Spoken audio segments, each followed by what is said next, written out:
Hello students, चलिए आज हम लोग स्टार्ट करते हैं हमारे फोर्थ लेक्चर की ओर बढ़ते हैं। स्केलर्स एंड वेक्टर्स हमारा जो फर्स्ट चैप्टर है उसका फोर्थ लेक्चर है। आज हम लोग स्टार्ट कर रहे हैं। तो फोर्थ लेक्चर से पहले हम लोग प्रीवियस क्लास में हम लोग देखे थे, प्रीवियस लेक्चर में हम लोग देखे थे कि लास्ट टॉपिक कुछ हम लोग क्वेश्चन सॉल्व किए थे और कुछ पॉइंट्स बताए थे कि क्वेश्चन सॉल्व करते समय क्या हम लोग पॉइंट्स दिमाग में रखेंगे। ठीक है, तो क्वेश्चन सॉल्व किए थे तो मुझे जहाँ तक कि लगता है कुछ बच्चों को उतना क्लियरिटी नहीं आया हो किस तरह से क्वेश्चंस को टैकल करेंगे।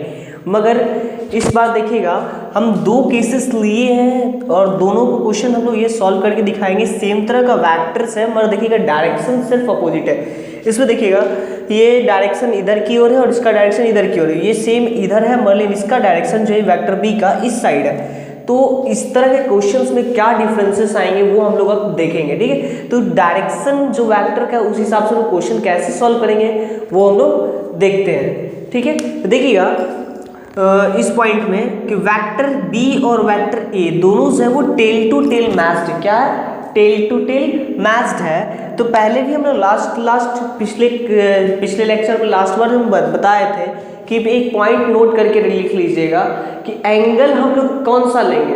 हमेशा याद रखिएगा वेक्टर्स का क्वेश्चंस बनाते वक्त कि एंगल जब टेल टू टेल मैच्ड हो दो वेक्टर तभी हम लोग वो एंगल लेंगे। देखिएगा ये वेक्टर ए है इधर और ये बी है, दोनों का टेल टू टेल मैच है। इसका हेड इधर, टेल इधर, हेड इधर, टेल इस साइड है, तो ये एंगल हम लोग प्रीफर करेंगे। बट इस केस में देखिएगा कि इसका तो टेल है, वेक्टर ए का टेल तो है मगर वेक्टर बी का हेड है, पॉइंट कर रहा है, तो ये एंगल हम लोग नहीं लेंगे।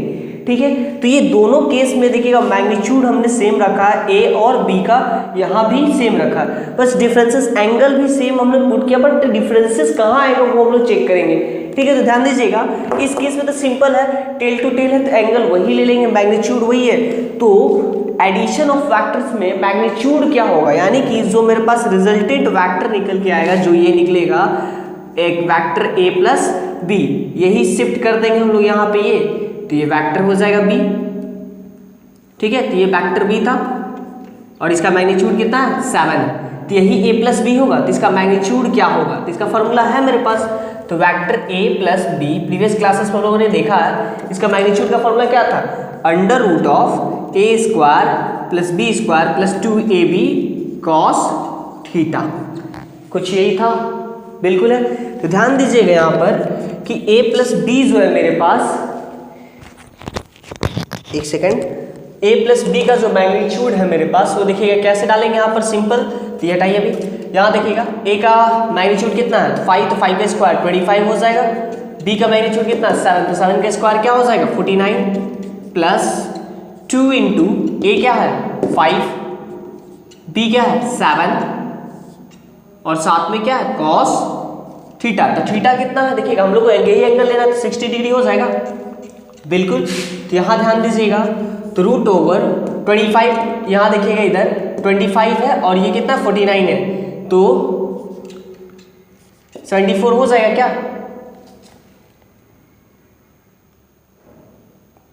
ठीक है, अब देखिए यहाँ पर इस पॉइंट पे देखिएगा 2 इंटू 5, 5 इंटू 2 कितना होगा 35 एंड दिस इज 70, तो 70 कॉस, यहाँ ध्यान देने वाली बात क्या है, कॉस 60, कॉस 60 का वैल्यू कितना होता है, कॉस 60 का वैल्यू आपको याद होना चाहिए 1/2 होता है, तो ये कट हो जाएगा आपका 35 आ जाएगा, यानी कि ओवरऑल एडिशन जो मेरे सामने आएगा वो क्या होगा 74 प्लस 35 का रूट। ठीक है, तो ये आपका आ जाएगा आपके पास 9 एंड 10, 109 का रूट आएगा क्या, 109 का रूट, तो यही मैग्नीट्यूड होगा।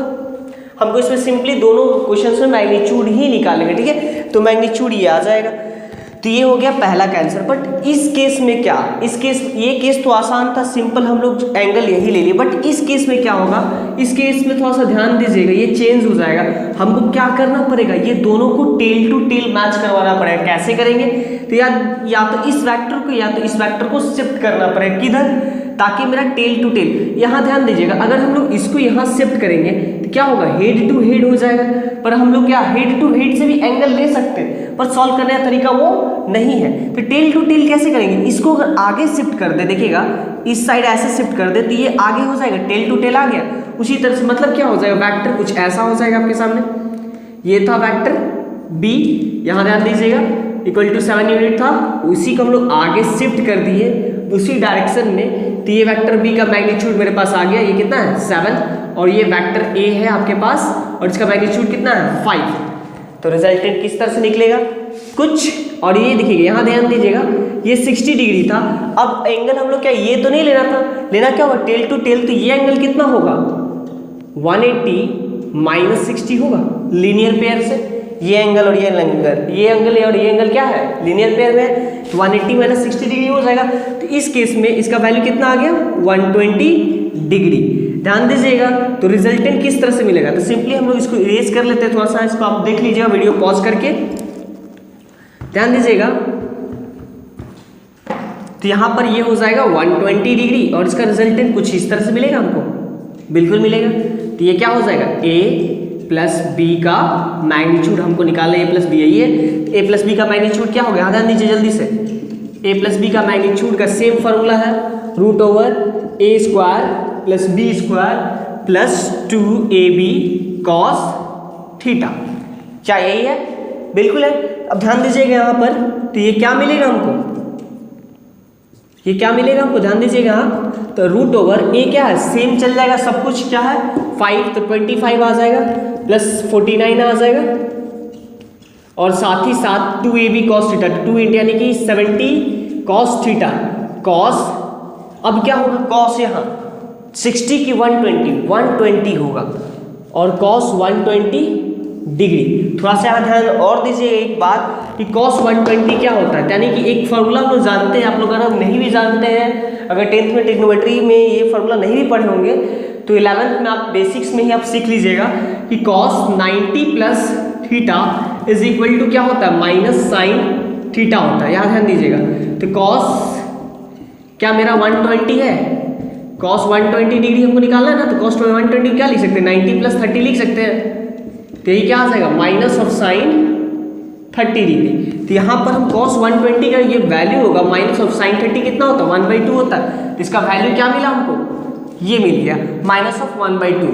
तो यहाँ ध्यान दीजिएगा ये आपका कितना आ जाएगा 25 की 25 ही रहने दीजिए, इधर 49 ओवरऑल एंड 70/2, बट ये क्या हो जाएगा माइनस, क्यों cos 120 का वैल्यू कितना है माइनस 1/2, तो माइनस 1/2 पुट करेंगे तो plus into minus minus and then 70/2, तो ये कितना आ जाएगा 35 आएगा यहाँ पर, 35 माइनस 25 माइनस 10 यानी कि 39, रूट ओवर क्या आ जाएगा आंसर 39। अब इसका वैल्यू आप लोग निकाल लीजिए। तो ये दोनों केस देख लीजिए, दोनों का सॉल्व करने का तरीका क्या है, अलग अलग आया। एक कैसा सॉल्व हुआ, एक का एंगल 60 डिग्री लिए, पर यहाँ भी 60 डिग्री होते हुए भी हम लोग को क्या लेना पड़ा 120 डिग्री लेना पड़ा। कैसे लेना पड़ा, तो यहाँ ध्यान देने वाली बात क्या थी कि दोनों को टेल टू टेल हमको मैच कराना होगा, हेड टू टेल नहीं, क्योंकि हम लोग वो एंगल लेंगे ही नहीं। यहाँ ध्यान दीजिएगा वो एंगल हमको प्रेफर करना ही नहीं है। कौन सा एंगल प्रेफर करना है, जो आपका टेल टू टेल हो, इसलिए हमको इस तरह से सॉल्व करना पड़ा और इसको इस तरह से सॉल्व करना। आई होप समझ में आया होगा। आगे बढ़ते हैं हम लोग। तो चलिए हम लोग अब नेक्स्ट टॉपिक की ओर बढ़ते हैं। वो क्या है, multiplication of a vector by a number. Multiplication of a vector by a number मतलब एक वेक्टर दिया गया है और उसमें अगर हम लोग एक नंबर मल्टीप्लाई कर दें तो उसका क्या इफेक्ट पड़ेगा उस वेक्टर में। चलिए हम लोग देखते हैं। तो सिंपली दिमाग में डालिएगा कि अगर कोई भी वेक्टर हो तो उसका मैग्नीट्यूड क्या प्रेफर करेगा किसी भी नंबर को उसमें मल्टीप्लाई कर देंगे तो बिल्कुल करेगा। तो कोई भी वेक्टर चेंज कब होता है, या तो उसके मैग्नीट्यूड में कुछ चेंजेस आ जाए या फिर उसके डायरेक्शन में चेंजेस आ जाए। तो यहाँ पर जब हम लोग मल्टीप्लिकेशन ऑफ वेक्टर देख रहे हैं एक नंबर से, तो एक वेक्टर को अगर हम लोग एक नंबर से मल्टीप्लाई कर देंगे उसमें तो उसका मैग्नीट्यूड में चेंजेस आ जाएगा। तो वेक्टर क्या पहले वाला रह जाएगा, नहीं रहेगा, वो क्या हो जाएगा चेंज हो जाएगा। तो सिंपली देखिएगा हम लोग क्या मान लेते हैं, let the vector and the number B vector A and K. मतलब जो वेक्टर है हम लोग जिसे मल्टीप्लाई करेंगे अभी उसको मान लेते हैं ए है और उस नंबर को क्या मान लिया हम लोग के है। ठीक है, तो क्या पहले वाला वेक्टर रह पाएगा। अगर हम लोग वेक्टर ए में k मल्टीप्लाई कर दिए k ऑफ वेक्टर a, तो क्या ये पहले जैसा सेम a रह पाएगा? नहीं रह पाएगा, तो ये नया वेक्टर बन जाएगा, उसको मान लेते हैं b। ठीक है, तो b वेक्टर किसके बराबर हो जाएगा? k times of vector a। तो मैग्नीट्यूड देखिएगा, तो मैग्नीट्यूड ऑफ वेक्टर a क्या हो जाएगा? तो मैग्नीट्यूड ऑफ वेक्टर a क्या हो जाएगा? k का मॉड। अगर इधर मॉड होगा तो इधर भी मॉड होगा, मतलब क्या कि ये हमको हमेशा पॉजिटिव रिजल्ट देगा। समझ में आ रहा है? तो ये चीज़ यहाँ ध्यान दीजिएगा। और इस वेक्टर में क्या चेंज हो जाएगा? एक एग्जांपल चलिए हम लोग ले लेते हैं। मान लीजिए हम लोग एग्जांपल ले लेते हैं, b ही रहने देते हैं सिंपली, और k का वैल्यू ले लेते हैं, लेट k इक्वल टू 2। ठीक है, तो क्या आ जाएगा? एक केस में एंड k इक्वल टू -2, दो केस लेते हैं। ठीक है, एक पॉजिटिव का और एक नेगेटिव का। तो मेरे पास जो रिजल्ट आएगा मैग्नीट्यूड ऑफ b वो 2 ऑफ a होगा, एक पहला, और दूसरा क्या आएगा? b जो निकलेगा वो क्या होगा? -2 ऑफ वेक्टर a। तो ये दोनों का जो रिजल्ट आएगा वो पॉजिटिव ही आएगा।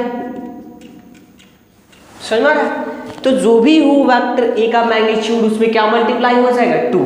यहाँ भी जो भी हो वेक्टर a का मैग्नीट्यूड उसमें क्या मल्टीप्लाई हो जाएगा? 2 -2, मगर उसका मॉड लगने के कारण वो रिजल्ट क्या आएगा? पॉजिटिव में ही आएगा।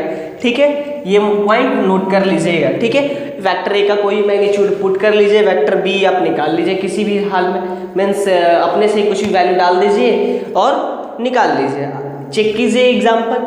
उसी तरह से इसीलिए हम लोगों ने एक नोट लिख दिया आपके लिए, आप लोगों के लिए। यहाँ ध्यान दीजिएगा, नोट क्या है? If k is positive, means ये k जो हो वो पॉजिटिव हो, then the direction of the b, direction क्या होगा? हम लोग ये तो चेक कर लिए कि मैग्नीट्यूड क्या होगा। मैग्नीट्यूड नेगेटिव और पॉजिटिव केस में दोनों में सेम ही होगा, क्योंकि मॉड लग रहा है, मॉड हमेशा पॉजिटिव रिजल्ट देगा। बट डायरेक्शन का क्या होगा? तो अगर k पॉजिटिव होता है, k जो है वो पॉजिटिव होता है, यहाँ पर देखिएगा, तो डायरेक्शन क्या होगा? सेम होगा जो a का होगा, मीन्स इस a वेक्टर का जो डायरेक्शन होगा वही b का भी होगा। क्यों? जब k जो हो पॉजिटिव हो, k पॉजिटिव, मान लीजिए a एक वेक्टर है, इस डायरेक्शन में मूव कर रहा है, तो k भी इसी डायरेक्शन में, यानी कि d भी इसी डायरेक्शन में मूव करेगा। ये इधर ही था, इसका भी इधर ही होगा। क्यों होगा? क्योंकि वो डायरेक्शन यहाँ चेंज नहीं होने वाला, सिर्फ और सिर्फ मैग्नीट्यूड के साथ हम लोग चेंजेस किए। But in case, second case में, if k is negative then the direction of the b is opposite of a। Means क्या कहने का मतलब है कि अगर k का वैल्यू माइनस में हो, नेगेटिव हो, यहाँ ध्यान दीजिएगा, k अगर नेगेटिव होगा, नेगेटिव ऑफ -a हो जाएगा, तो b जो वेक्टर आएगा मेरे पास क्या आएगा? Minus of k। तो हम लोग सिंपली जानते हैं वेक्टर a अगर इस डायरेक्शन में है तो माइनस ऑफ वेक्टर a किस डायरेक्शन में होगा? सिंपली इस डायरेक्शन में होगा। हम लोग जब देखे थे पीछे भी कि किसी भी वेक्टर का अगर नेगेटिव साइन लगा दे तो उसका जो डायरेक्शन था वो जस्ट अपोजिट हो जाएगा। तो उसी तरह से यहाँ क्या हो जाएगा? जब पॉजिटिव था तो एक ही ओर था, नेगेटिव होगा तो जस्ट अपोजिट ऑफ a हो जाएगा। समझ में आ रहा है? अब हम लोग देखते हैं सब्ट्रैक्शन ऑफ वेक्टर्स की ओर बढ़ते हैं। मल्टीप्लिकेशन ऑफ वेक्टर हम लोग देख चुके हैं, अब हम लोग सब्ट्रैक्शन ऑफ वेक्टर्स देखते हैं। सब्ट्रैक्शन ऑफ वेक्टर्स है क्या? तो सिंपली सब्ट्रैक्शन कुछ और नहीं है, एक तरह का एडिशन ही है। जैसे सिंपल देखिएगा, सब्ट्रैक्शन को हम एडिशन कह सकते हैं। देखिएगा 2 - 3, ये एक सब्ट्रैक्शन है। ठीक है, तो इसको अगर हम लिख सकते हैं क्या? 2 प्लस ऑफ -3, ध्यान दीजिएगा, 2 प्लस और ब्रैकेट में डाल दिए -3। क्या ये सब्ट्रैक्शन एक तरह का एडिशन ही है? एडिशन ही होता है सब्ट्रैक्शन, मगर क्या हो गया कि प्लस किए, लेकिन वो प्लस किसके साथ था? -3 को हम लोग 2 में प्लस किए। यहाँ पर एग्जांपल देखिए, मतलब कि +2 था सिंपली, उसके साथ हम लोग प्लस क्या किया? -3 को प्लस किए। तो सिंपली हम लोग वेक्टर में भी वैसे ही देखेंगे, पर थोड़ा सा ग्राफ में चेंजेस, मतलब ये जो पिक्चर हम लोग इसका बना रहे हैं, जो हम लोग ड्रॉ करते हैं, उसमें थोड़ा सा चेंजेस आएगा, पर लेकिन मैग्नीट्यूड हम लोग उसी तरह से प्रोसीड करेंगे। ठीक है, देखिएगा सब्ट्रैक्शन ऑफ वेक्टर्स में क्या होगा। यहाँ देखिए थोड़ा सा इस साइड, यहाँ देखिए ये वेक्टर है आपके पास दिया गया है और इन दोनों के बीच का एंगल 60 डिग्री है। सिंपली यहाँ ध्यान दीजिएगा, यहाँ भी 60 डिग्री है, ठीक है। यहाँ 60 डिग्री लीजिए चाहे नहीं लीजिए, बात बराबर है, उधर हम लोग क्वेश्चंस में ले लेते हैं, पर यहाँ सिंपली थीटा भी मान लेते हैं, ठीक है। आगे हम लोग लिखेंगे 60। चलिए 60 यहाँ पे थीटा हम लोग अगर ले लेते हैं तो यहाँ ध्यान दीजिएगा सबट्रैक्शन ऑफ वेक्टर, तो यहाँ ये इस डायरेक्शन में, ये इस डायरेक्शन, अगर यहाँ सिंपली हम लोग इस तरह से मैग्नीट्यूड निकाले तो क्या निकला, यहाँ पर निकलता वेक्टर a प्लस b निकलता, बट हमको सबट्रैक्शन करना है। सिंपली जो भी जस्ट एग्जांपल लिए 2 + 3 से हम लोग सिंपली क्या कर देंगे 2 प्लस ऑफ -3, यानी कि हमको कुछ इस तरह का रिजल्ट चाहिए। तो इस तरह का रिजल्ट लाने के लिए हमको क्या करना पड़ेगा, ध्यान दीजिएगा, a plus minus of b कर दे तो क्या मेरे पास a vector a minus of vector b मिल जाएगा क्या? बिल्कुल मिल जाएगा। और इसी का मैग्नीट्यूड के साथ हम लोग खेलेंगे, ध्यान दीजिएगा। तो माइनस ऑफ b, a में माइनस ऑफ b कैसे प्लस होगा? सिंपल, अगर किसी भी वेक्टर को, यहां ध्यान दीजिएगा, अगर कोई भी वेक्टर a है इस डायरेक्शन में, a अगर वेक्टर इस डायरेक्शन में, तो माइनस ऑफ a किस डायरेक्शन में होगा? Opposite direction. हमको a इसी डायरेक्शन में रखना है, a तो प्लस में ही, पर b क्या करना है? माइनस में करना है। मतलब ये फिगर कुछ ऐसा चेंज हो जाएगा, ध्यान दीजिएगा, ये b था और ये कुछ इस तरह का हो जाएगा। ये b है आपके पास और ये माइनस ऑफ b क्या हो जाएगा? ये सॉरी इस तरफ था ये डायरेक्शन, तो ये b था और माइनस ऑफ b किधर हो जाएगा? इसके जस्ट अपोजिट डायरेक्शन, मतलब ये डायरेक्शन इधर था और ये आपका a है। a को आपको एज इट इज रखना और b इस डायरेक्शन में है, तो माइनस ऑफ b किधर होगा? इस डायरेक्शन। मतलब क्या, हमको इसका और इसका ही समेशन निकालना है। यहां ध्यान दीजिए, vector a plus minus of b, a plus minus of b, तो रिजल्टेंट कैसे निकलेगा? कुछ इस प्रकार से। कैसे हो जाएगा? यही हो जाएगा आपका a माइनस b, ठीक है। और इसी का मैग्नीट्यूड हमको निकालना है। सिंपली सब कुछ मैग्नीट्यूड का भी फार्मूला हम लोग वही डालेंगे, लेकिन कौन, बस एंगल का थोड़ा सा चेंजेस आएगा। एंगल कैसे, मान लीजिए थीटा होगा तो ये एंगल क्या हो जाएगा? ओवरऑल हमको ये एंगल अब लेना पड़ेगा। क्यों? ये एंगल तो लेंगे नहीं, क्योंकि हमको चाहिए a और -b के बीच का एंगल चाहिए और दोनों टेल टू टेल मैच ही होना चाहिए। देखिए वेक्टर a का टेल है और ये -b का टेल है, तो ये कितना हो जाएगा? 180 डिग्री माइनस थीटा। ये हम लोग कैलकुलेट कर लेंगे, क्वेश्चंस और बनाएंगे आगे, ठीक है। तो इस तरह से हम लोग पुट करेंगे। तो a माइनस b क्या है? एक तरह का a plus minus of b ही है, तो फॉर्मूला वही लगाएंगे, लेकिन यहाँ जो एंगल जो हम थीटा पुट नहीं करके, अगर ये प्लस में होता तो वहाँ एंगल क्या पुट करते? 2ab cos थीटा था ना फॉर्मूला में, तो वहाँ थीटा क्या पुट करते? यहाँ पर सिंपली थीटा रहता, मगर वहाँ थीटा क्या हो जाएगा? 180 माइनस थीटा। इतना ही का चेंजेस आएगा और कुछ खास चेंजेस नहीं आएगा। एग्जांपल्स हम लोग देखेंगे, आपको क्वेश्चन है तो समझ में आ जाएगा, ठीक है। तो यही क्या हो जाएगा? फिगर से समझिएगा, यही हो जाएगा आपका a माइनस b और इसी का मैग्नीट्यूड हम लोग निकालेंगे। तो सिंपली इस क्वेश्चन में आगे हम लोग बढ़ते हैं। इधर देखिएगा, यहाँ पर वेक्टर b है, वेक्टर a है, ठीक है। अब हम लोग को कैलकुलेट करना क्या है? हमको सिंपली निकालना क्या है? वेक्टर a माइनस b का मैग्नीट्यूड। तो वेक्टर a माइनस b का मैग्नीट्यूड कैसे निकालेंगे? सिंपली इस वेक्टर को हम लोग क्या इस तरह से बना सकते हैं, यहाँ a है, ये b था, a का मैग्नीट्यूड कितना है? 5 यूनिट, b का मैग्नीट्यूड कितना है? 5 यूनिट। ये माइनस ऑफ b किधर हो जाएगा? माइनस ऑफ b इस डायरेक्शन में हो जाएगा। कैलकुलेशन क्या इस तरह से निकलेगा मेरा फिगर का, और ये क्या हो जाएगा? a माइनस b और इसी का मैग्नीट्यूड हमको निकालना है। क्या मैग्नीट्यूड दोनों का, वेक्टर b हो चाहे माइनस ऑफ b, मैग्नीट्यूड क्या सेम रहेगा? बिल्कुल रहेगा। मैग्नीट्यूड हमेशा याद रखिए पॉजिटिव रिजल्ट ही होता है, हमेशा पॉजिटिव होता है, चाहे वो नेगेटिव वेक्टर के फॉर्म में नेगेटिव क्यों ना हो। वेक्टर के किसी वेक्टर में नेगेटिव क्यों लगता है? वो डायरेक्शन के कारण। इसका डायरेक्शन पॉजिटिव क्यों होता है, तो इसका डायरेक्शन अपोजिट होता है, नेगेटिव क्यों, पर मैग्नीट्यूड हमेशा पॉजिटिव होता है, ठीक है। तो a माइनस b ये कुछ इस तरह से हो जाएगा। अब ध्यान दीजिएगा, यहाँ ध्यान देने वाली बात क्या है कि अब देखिएगा यहाँ पे, तो a माइनस b सिंपली देखिएगा a plus of minus b हम लिख सकते हैं और इसी का मैग्नीट्यूड है। तो फॉर्मूला वही हो जाएगा, जहां पर b था वहां क्या हो जाएगा? माइनस ऑफ b हो जाएगा। तो माइनस ऑफ b, a का क्या रहेगा? a स्क्वायर ही रहेगा। अब यहां ध्यान दीजिएगा, a स्क्वायर ही रहेगा और सिंपली सब कुछ कैलकुलेट वही हम लोग कर देंगे, माइनस ऑफ बी, तो मैग्नीट्यूड से हम लोग खेलते हैं सिंपल।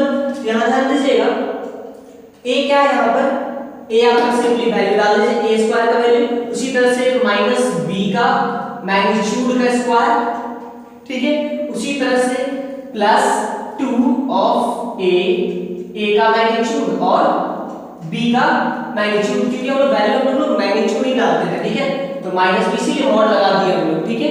यहाँ देखिएगा cos थीटा, तो अब यहाँ पे थीटा क्या होगा, पहले ये देखिएगा, ये 60 डिग्री था, तो ये ओवरऑल हम लोग ये लेंगे, तो ये 180 माइनस 60 कितना 120 डिग्री हो जाएगा, बिल्कुल हो जाएगा। तो यहाँ ध्यान दीजिएगा फॉर्मूला वही है, a का वैल्यू कितना है 5 है, a का वैल्यू हम 5 लिए थे और b का वैल्यू 5 लिए क्वेश्चन में, तो 5 का स्क्वायर डायरेक्टली हम लोग लिखते 5 है, तो 5 का स्क्वायर कितना हो जाएगा 25 प्लस b माइनस b का मैग्नीट्यूड का मैग्नीट्यूड क्या है उसका 5 ही है, तो 25 ही होगा प्लस 2 into 5 into 5 क्या आ जाएगा आपका 50, ठीक है, और cos 120 डिग्री। हम लोग थोड़ा देर पहले ही देखे हैं कि cos 120 डिग्री का वैल्यू क्या हो जाएगा माइनस ऑफ 1/2, तो 25 प्लस 25 माइनस ऑफ 50/2, ये समझ आ रहा है,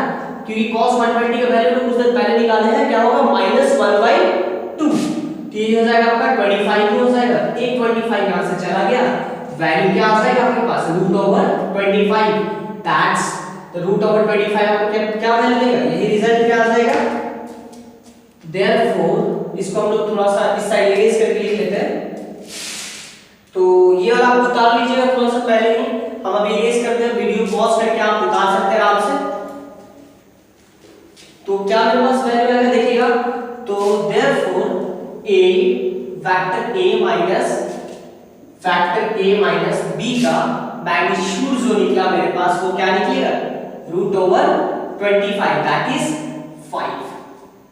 समझ में आ रहा है, समझ में आ रहा होगा आप लोगों को, ट्राई कीजिए, बहुत आसान है, सिंपली समझने की कोशिश कीजिए।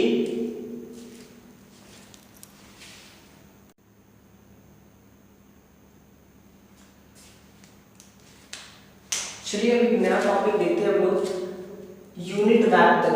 यूनिट वेक्टर क्या है, यूनिट्स नाम से ही समझ में आ रहा है, सिंगल वेक्टर कहने मतलब क्या होगा, कोई ऐसा वेक्टर जिसका मैग्नीट्यूड क्या हो 1, समझ में, यूनिट वही मतलब कि वही हो गया यूनिट वेक्टर, ठीक है। देखिएगा यूनिट वेक्टर होता है इट्स मैग्नीट्यूड इज 1, मतलब याद रखिएगा किसी भी यूनिट वेक्टर का मैग्नीट्यूड क्या होगा 1 होगा, it is denoted by n cap. अब ये कैप क्या है, किस सिंपल समझिएगा, किसी वेक्टर को डिनोट करने के लिए हम लोग यहाँ पे एरो देते थे ना, तो मगर किसी भी यूनिट वेक्टर को अगर डिनोट करना हो जिसका मैग्नीट्यूड 1, वैसा वेक्टर जिसका मैग्नीट्यूड 1 हो, उसके ऊपर ये साइन कैप टोपी बना देते हैं, उसको क्या बना देते हैं टोपी बना देते हैं, तो n कैप। अब ये n क्या है, n कुछ भी हो सकता है, n का वैल्यू कुछ भी हो सकता है, i j k कुछ भी हम लोग डाल देंगे, ठीक, जैसे वेक्टर के लिए डिनोट करते थे ना, a से डिनोट करते, b से डिनोट करते, c, यहाँ पे n लिख दिया, n कुछ भी हो सकता है, ठीक है। अब हम यूज तो नहीं कर रहे, क्वेश्चन तो नहीं सॉल्व कर रहे, इसलिए i j k, जनरली हम लोग i j k का इस्तेमाल करेंगे, वो हम आगे बताएंगे i j k है क्या, ठीक है।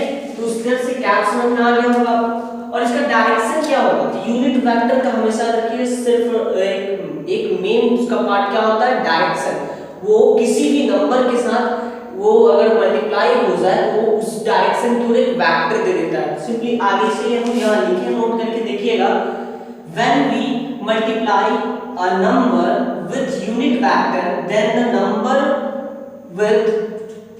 with unit vector becomes a vector along the direction of unit vector।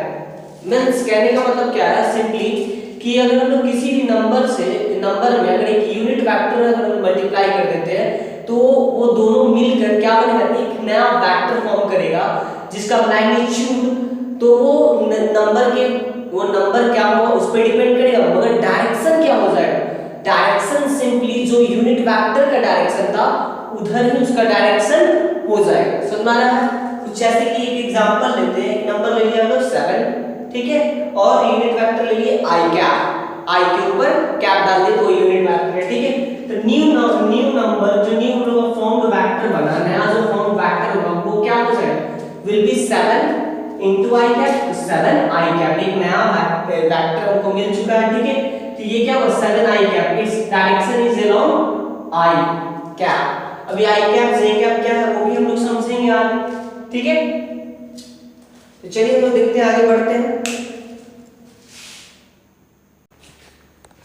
तो चलिए आज का क्लास हम लोग यहीं पे ख़त्म करते हैं और अगले लेक्चर्स में हम लोग देखेंगे कि रिसोल्यूशन ऑफ वेक्टर्स क्या होगा, ठीक है। तो रिसोल्यूशन ऑफ वेक्टर उसी में हम लोग जानेंगे आई कैप, मतलब यूनिट वेक्टर्स कुछ हम लोग को जानना होगा, जैसे आई कैप, जे कैप और के कैप, यही तीनों का जनरली हम लोग पूरा वेक्टर में यूज़ करते हैं। तो उसके बारे में हम लोग जानेंगे और रिसोल्यूशन मतलब क्या, दोबारा कैसे वेक्टर्स को हम लोग सॉल्व करते हैं वो सिखाएंगे, वो समझाएंगे आपको हम अगले टॉपिक में कि कैसे करते हैं। वो हम लोग जनरली तीनों एक्सिस पे करते हैं, 3 डायमेंशनल्स हम लोग फिगर देखे ना, जैसे Y X axis, Y axis और जेड एक्सिस, तीनों पे क्या होगा वो हम लोग समझेंगे, ठीक है। तो आज का क्लास ही खत्म करते हैं हम लोग, और आपको कुछ भी डाउट हो हम जितना पढ़ाए हैं उसमें वो कमेंट सेक्शंस में डालिए। कोई क्वेश्चन हो अब तक किसी भी इतना जितना पढ़ाया है उस टॉपिक में, तो वो भी आप उसका फोटो या फिर जो क्वेश्चन वो लिख कर आप मेरे कमेंट सेक्शन में डाल सकते हैं और हमसे पूछ सकते हैं। मैं पूरी कोशिश करूंगा कि आपका आंसर मैं दूं, ठीक है। Thank you.